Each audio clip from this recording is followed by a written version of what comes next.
This week's GV Bounce, I'm Marc McGowan. I'm Damen Francis. And we're going to take you through round 15 of the Goulburn Valley Football League. Well, Damen, I guess we'd be a bit remiss if we didn't cover the big story that's broken last night. Daniel Connors, the ex-Richmond player, is coming to Shep United. Yeah, fantastic. Marc McGowan exclusive in today's Shep News. Really exciting story. And a lot of people think that he might be the missing piece in the puzzle for United. I certainly think so. I think the midfield's their issue. I know they're sort of saying they haven't been able to get all their pieces together at times because of injuries, but they were really exposed last week against Shepparton, so adding someone like Dan Connors is going to be a massive in for them. And obviously just out of the AFL, and so he'll be should be pretty fit and ready to play. So yeah, straight into the side this weekend against Kai. Yeah, it's a tough one for Kai. They've won 3 in a row, but United's going to want to get back. They got thumped last week by Shepparton. There's no hiding from that. I think it'll probably take it out on Kai, I think. Yeah, I think you're probably right.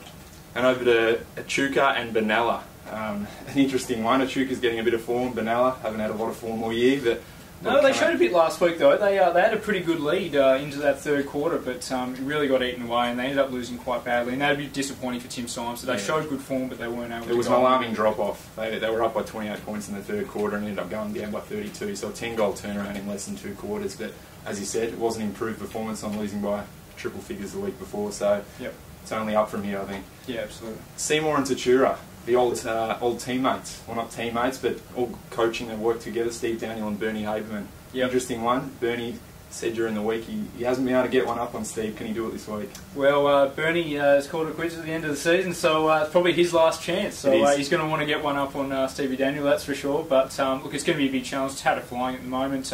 Really impressive last week against United again.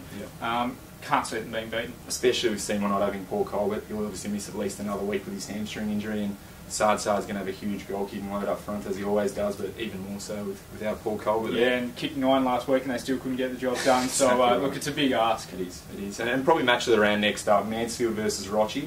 It's over at Mansfield. Last time they played over at Moon Oval, Rochester got up by 10 points, so you'd expect it's going to be close again, but both teams with a lot to prove. Rochi sitting in second, but probably need to keep winning if they want to get their top 3 spot. And obviously Mansfield lost to Echuca last week. So. Yeah, and Mansfield really strong at home as well. So I think it's going to be a tough road trip for Rochi all the way out to Mansfield. But look, I'd expect Rochi to get the job done. I've tipped them, but it's a great opportunity for Mansfield to sort of stamp their authority on the final series. I'm actually really looking forward to it. I hope it happens. Tim Vanderkluster playing on Guy Campbell. I think that's going to be a great one. Both really athletic. Both like to take the game on. So I hope the coaches do the right thing by the spectators and put those two next to each other.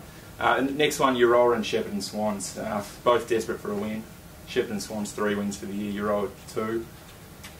Can Euroa get some revenge from last time? Possibly. Again, they're another side that's shown a little bit in the last few weeks. They had 3 really good quarters against Seymour and then against Tatura, but last week they were really disappointed in the second half against Kai. Yep. So look, they've got a lot of work to do, but yeah, you never know this week. They, as you said, the Swans are struggling a little bit as well for form, but they're as good a chance as any. I know last time Benny Tortella absolutely tore them up, and they put Nathan Harper on him at quarter time. I don't think they'll make the same mistake. I think Harper will go straight to him at the first bounce this week.